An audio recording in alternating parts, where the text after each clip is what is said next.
India and the European Union agreed to create high-level ministerial dialogue to give push to the stalled negotiations on bilateral trade and investment agreement. Also agreed to enhance naval cooperation in the Indian Ocean region. Pakistan-sponsored terrorism and India-China face-off in Ladakh figure in the talks.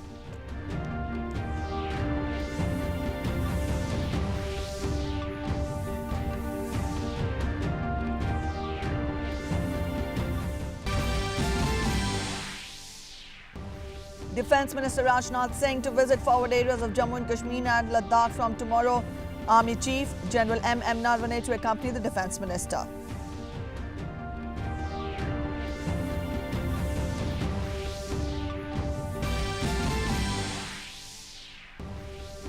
Flood situation grim in Assam and Bihar. 66 dead and 40 lakh people affected in Assam. Floodwaters disrupt normal life in many districts of Bihar.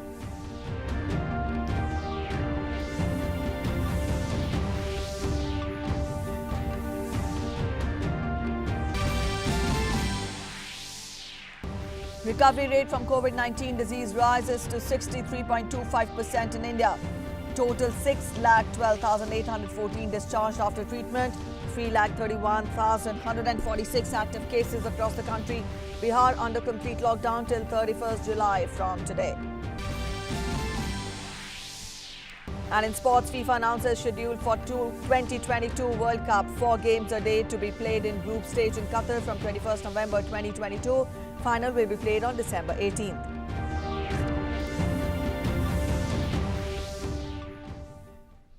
Good morning. You're watching DD News and I'm Preeti presenting the bulletin. Our top story first. Prime Minister Narendra Modi on Wednesday co-chaired the 15th India-European Union Summit via a video conference. The summit took place in the backdrop of COVID-19 pandemic, which was one of the key focus areas for India and the European Union. In his address, the Prime Minister said that India-European Union partnership could play an important role during the COVID-19 crisis by working together for a human-centric globalization. कोविड-19 के बाद आर्थिक क्षेत्र में वैश्विक स्तर पर नई समस्याएं उत्पन्न हो गई।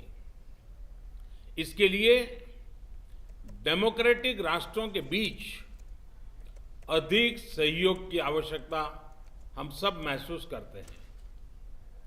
आज हमारे नागरिकों की सेहत और समृद्धि दोनों ही चुनौतियों का सामना कर रहे हैं। रूल्स बेस्ड इंटरनेशनल ऑर्डर पर विभिन्न प्रकार के दबाव है। ऐसे में भारत ईयू पार्टनरशिप आर्थिक पुनर्निर्माण में और एक मानव केंद्रित और मानवता केंद्रित ग्लोबलाइजेशन के निर्माण में महत्वपूर्ण भूमिका निभा सकती है। Long-term challenges such as climate change and clean energy were also a priority for India and the European Union. The scope for European investments and technologies in India's renewable energy sector was highlighted. Trade and investment also figured in the talks.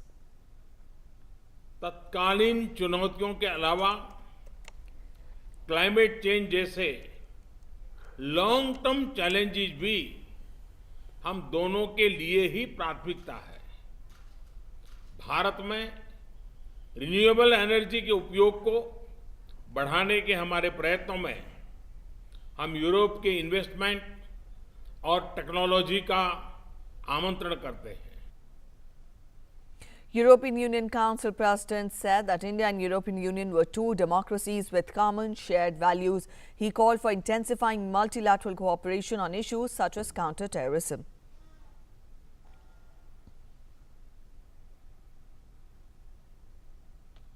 There were a number of significant takeaways from the India-European Union summit. In the first important outcome, India and the European Union agreed to resume negotiations on a bilateral free trade agreement called the Broad-Based Trade and Investment Agreement. They agreed to establish a high-level ministerial dialogue to provide guidance to the bilateral trade and investment relations and to address multilateral issues of mutual interest. This high-level dialogue will aim at fostering progress on trade and investment agreements, addressing trade irritants and improving conditions for traders and investors on both sides, as well as discussion on supply chain linkages. The second important outcome was the convergence of ideas on the Indian Ocean region. India and the European Union agreed to launch a dialogue on maritime security and consultations on security and defence, and also to enhance naval cooperation.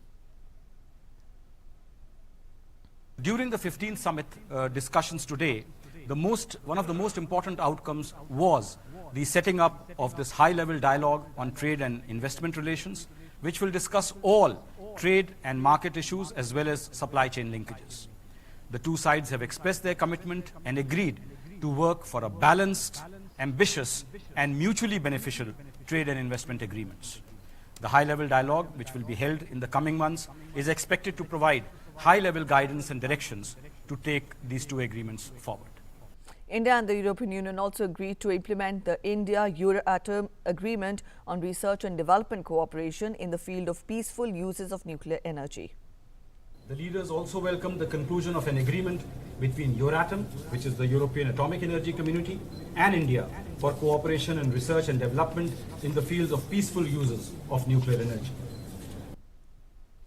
As the world fights COVID-19 pandemic, India and the European Union agreed that global cooperation and solidarity are essential to protect lives and to mitigate the socio-economic consequences of the pandemic.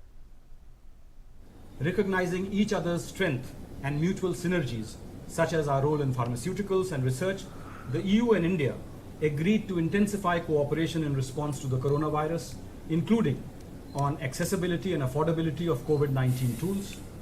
Both President Michel and President von der Leyen greatly appreciated the timely assistance provided by India in terms of supply of medicines to EU countries. They sought India's active engagement in the initiative of universal and affordable vaccines for all. Raksha Mantri Rajnath Singh will visit forward areas of Jammu and Kashmir and Ladakh on July 17th and 18th. Army Chief General M.M. Narvane will accompany him. During his two-day visit, Raksha Mantri will review the security situation in eastern Ladakh, and this will be Defence Minister's first visit to Ladakh since the face-off with China commenced. Flood situation in Assam remains grim, with 26 districts affected, where 3,376 villages under 93 revenue circles are still reeling underwater. As flood water has inundated some more areas in the last 24 hours, number of affected people rose to over 35 lakh in the state. Barpeta remains the worst hit district with 5,29,879 affected population, followed by Goalpara and Morigaon districts with above 4 lakh affected in each district.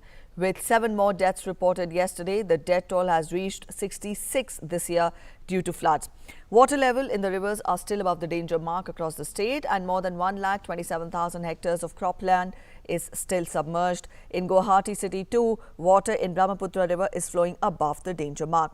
However, search and rescue operations are being carried out with full strength by NDRF and SDRF using 180 boats in the state, and 3,991 marooned people have been shifted to safer places. Mumbai has been witnessing heavy rain since Tuesday, and incidents of waterlogging were reported from some parts of the city, including Wadala, Dadar, Hindmata, Sion, Andheri subway, resulting in minor traffic diversions. With the reduced intensity of rains since yesterday, water has receded from most areas. The Indian Met Department has forecast heavy rains, which will continue today as well, with little reduced intensity. High tide will hit the city at 9:17. High tide hit the city at 9:17 with waves which measured 3.43 meters. And it was advised to the people not to venture close to the sea or in the waterlogged areas. The flood situation remains grim in some parts of Bihar as well. However, the Met Department has said that axis of monsoon's turf line is shifted towards eastern Uttar Pradesh. The adjoining area of western Bihar is now facing the wrath of rain and floods. The Met Office has predicted heavy rains, thunder showers and lightning incidents in these areas. Flood situation in Darbhanga and West Champaran is still grim, where people are sheltering over the embankments. Even these embankments are facing threat of erosion. Boats remain the only mode of transport in the flood-submerged villages. Meanwhile, a complete lockdown has been imposed across Bihar for 16 days to contain the spread of COVID-19. The lockdown will be effective till 31st of July. The decision has been taken due to an alarming spike in COVID-19 cases in the state during the last 3 weeks. During this period, all government offices, public corporations and educational institutions will remain closed in the state. Private and commercial establishments will also remain closed. However, ration shops, dairy, vegetable and meat shops will remain open. All places of worship will also remain closed and religious gatherings will not be permitted.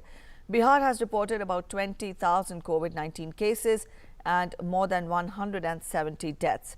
In view of the lockdown, the entry to Patna High Court complex shall be restricted to very few authorized persons. Other persons, including staff, are not required to come to the office from today onwards till 23rd of July. The order has been issued by Patna High Court. The court further added that registrar list and IT will arrange the work of virtual courts for the cases listed so far during the period of lockdown. The staff has been asked to keep their mobile phones on mode, and also during the lockdown period, the court officer will ensure proper sanitization of the entire premises of the court. A week-long shutdown has also been imposed in Bengaluru urban and rural districts. The lockdown will be enforced till 22nd of July. All forms of public transport, including buses, metro and taxis, are banned. Only emergency services are exempt. E-commerce companies are allowed to operate between 5 a.m. and 8 p.m. Similarly, food delivery is also allowed between 5 a.m. and 10 p.m. Interstate and intrastate road travel is not allowed, but domestic flight and train services will operate. Prime Minister Narendra Modi has expressed grief over the demise of fifth spiritual leader in Supreme Lord Sri Swaminarayan's divine lineage, Acharya Sri Purushottam Priya Das Ji Swami Sri Maharaj. Paying his tributes to the Swami Sri Maharaj, Prime Minister Modi said, and I quote him, "We will always remember Acharya Sri Purushottam Priya Das Ji Swami Sri Maharaj for his noble service to the society. He worked hard to alleviate human suffering and further compassion. He will be remembered by countless people not only in India but globally."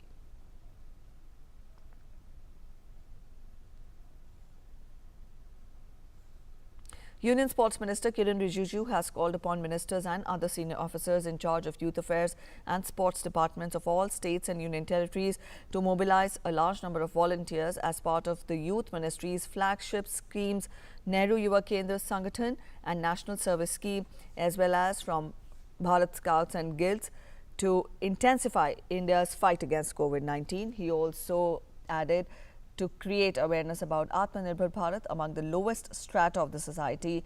The Union Minister was holding a two-day video conference with all states and union territories to create a collaborative roadmap for sports and youth affairs related issues. During the conference, the Union Sports Minister also spoke of the relevance of the Fit India movement during COVID times, since staying fit and building immunity are the two key factors in defeating the virus. Immediately after the announcement of the first lockdown, 24.17 lakh Nikes and 18.01 lakh NSS youth volunteers were pressed into service at the field level. Also, the number of volunteers were increased by 19.27 lakh to ensure wider coverage across the country. More than 60 lakh volunteers have been trained to assist in various activities pertaining to the war against COVID-19. The two medium-intensity earthquakes of magnitude 4.1 and 4.5 hit Assam and Gujarat respectively this morning. The epicenter of the quake in Gujarat was Rajkot, and it occurred at a depth of 10 kilometers at 7:40 a.m. The epicenter of the Assam quake was Karimganj district. It occurred at 7:57 a.m. at a depth of 18 kilometers, and there were no immediate reports of any loss of life or damage to property. People rushed out of their houses following tremors in Rajkot. हम सो रहे थे, अचानक दो बड़े बड़े vibration आए। नींद में ऐसा लगा कि जैसे कोई घर हिला रहा है। इतना ज़्यादा बड़ा भूकंप था आज। उस दिन था, उससे भी ज़्यादा वाइब्रेशन था और उससे भी ज़्यादा बड़ा भूकंप था। फिर हम घबरा के सीधा नीचे आके घर के बाहर निकल गए। The Cochin Shipyard Limited in Kerala has signed contracts for the construction and supply of 2 autonomous electric ferry for a Norwegian firm, Asco Maritime AS.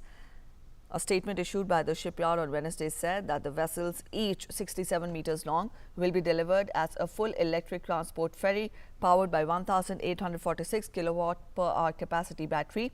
Each vessel can transport 16 fully loaded standard EU trailers in one go across the seas, and the autonomous electrical vessel project is partially funded by the Norwegian government, aimed at emission-free transport of goods across the Oslo Fjord. The vessels are expected to create a new benchmark in the field of autonomous vessels with zero carbon emission.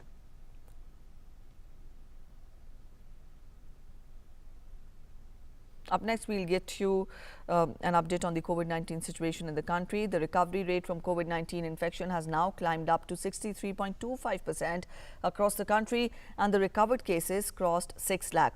Now, according to the Ministry of Health and Family Welfare, 3,31,146 active cases were reported from across the country, while 6,12,814 people have recovered and have been discharged till date.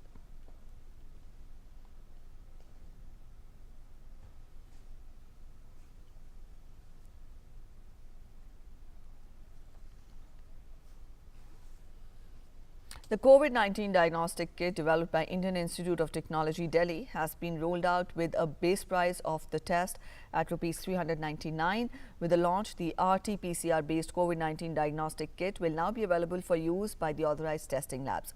Our correspondent Tapas Bhattacharya spoke to the team which has developed, manufactured and marketed the kit. Professor Vivekanand Perumal of IIT Delhi, who led from the front, KC Sharma, Chairman, New Tech Medical Devices, and Jatin Goyal, MD, Corashore. Take a look. RT-PCR testing kit is considered as the gold standard when it comes to testing for COVID-19, and IIT Delhi has managed to not just create that but also reduce the pricing of that. I've got with me Professor Perumal, Vivekanand Perumal, sir. You have managed to do the unthinkable, reducing the whole thing in such a manner that it is now viable to produce in a large quantity. How is that possible? So what we've done is we tried to eliminate the most expensive component of the assay, which is the probe. It's a fluorescent probe that all other RT-PCRs use. Your company is now scaling up this project that Professor Perumal has started. What is the challenges that you faced, and what is the current scenario? What is the price range of this testing kit? Basically, New Tech Medical Devices is the company who is in the activities, who is developing the products in India. This product is developed in India by the support. Basically, it's totally developed by IIT and it is manufactured by New Tech Medical Devices. So, as a company, New Tech Medical Devices, we always in process to manufacture the product in India. Actually, as the company policy, we not take very big margins on the products. It's less than 400 rupees. Yeah. And what is the production that you have increased? What is the production range? Production range, I think in a month we can produce around 2 million kits in a month, and our production capacity can ramp up to 5 million as per the demand. We want India to be the world export market for the medical devices and to beat all other countries in terms of the best product as a gold standard product at a low affordable pricing. So that was the whole team which was currently responsible for giving India its first indigenous RT-PCR testing kit in the fight against COVID-19. With cameraman Surendra, this is Tapas Bhattacharya, DD India, Delhi. And up next, we'll take a look at the global updates on COVID-19. The COVID-19 pandemic has claimed lives of over 5.83 lakh people worldwide, while over 1.35 crore have contacted the infection so far. US and Brazil remain worst affected in terms of COVID-19 infections and fatalities. The US has so far recorded over 34.97 lakh cases and over 1.37 lakh deaths, while Brazil has recorded over 19.66 lakh infections and over 75,366 deaths. Talking of death toll worldwide, US and Brazil are followed by the United Kingdom with over 45,138 fatalities, further followed by Mexico, Italy and France.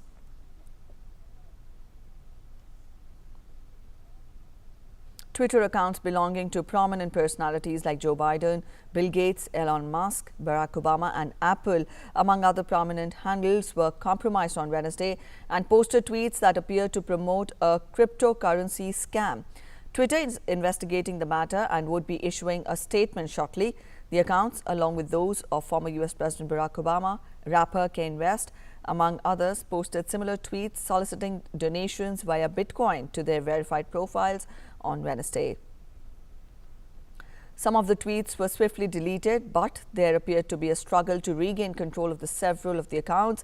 Publicly available blockchain records show that the apparent scammers have already received more than $100,000 worth of cryptocurrency. Meanwhile, Jack Dorsey, Twitter CEO, has tweeted, and I quote him, "Tough day for us at Twitter. We all feel terrible that this happened. We're diagnosing and will share everything we can when we have a more complete understanding of exactly what happened. To our teammates working hard to make this right." And World Cup fans will be able to watch an unprecedented 4 games a day on television, spread out over 11 hours during the group stage of the 2022 FIFA World Cup after the schedule was confirmed on Wednesday. With the relatively short travel distances for the venues in and around Doha, it could be possible for fans who travel to the 32-team tournament to attend multiple games each day. The tournament's opening game on November 21st will be at the 60,000 capacity Al Bayt Stadium with its distinctive tent-style covering. The final on December 18th will be held at the 80,000 capacity Lusail Stadium, which will also host a semi-final. And back home, Class 12 results of Meghalaya Board of School of Education were announced this Monday. Among thousands of students, there was an enthusiastic grandmother eagerly awaiting the result. 50-year-old Lekenthui Silmile, who lives in a remote village in Meghalaya, passed the board examination of Class 12 32 years after dropping out of Class 10. People are in awe of her for this achievement, and we get you more in this report. Lekenthui Silmile is a 50-year-old single working mother of 4 children and 2 grandchildren.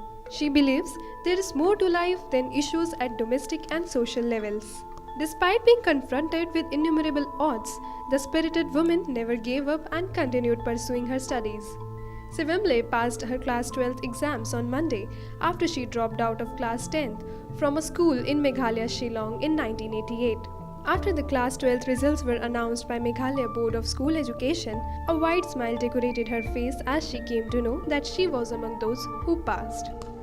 I dropped my studies since 1989. 2015, I heard that there is a school for NIS. There in that school there is no maths, so I happily joined that school. It is evening school, so I passed in 2017. So I continue my studies in Balawan College since 2018. Silmile, who dreams of becoming a poet, has been teaching preschoolers the basic of Khasi language since 2008. During her teaching, she felt that to become a good teacher, she must complete her studies. Thus, with the encouragement of friends and family, she has been able to pass not only Class 10th, but also Class 12 now. My friends, my colleagues are my inspiration. And the first thing is I have my niece. She stays in Shillong. She helps me, she encourages me, she helps with house finance also. To become a good teacher, I have to continue my study. I want to give you this message for the young generations to please don't drop your studies. In 2015, Lekenthui enrolled herself in the distance education course of IGNOU, 26 years after receiving her studies, so as to maintain her job at a primary school in her village. She juggled between her job and her studies simultaneously. Now that she has passed the 12th standard, Silmile wishes to study her native Khasi tongue. She eyes a bachelor degree in the language in the future. The Meghalayan grandma has surely broken the shackles that serve as limitations. She will continue to inspire all for generations to come. Inputs from Shillong Bureau, DD India. All right, a true example of wit and determination winning through all the barriers and obstacles. On that note, we'll end this bulletin here. Thanks for watching. Namaskar.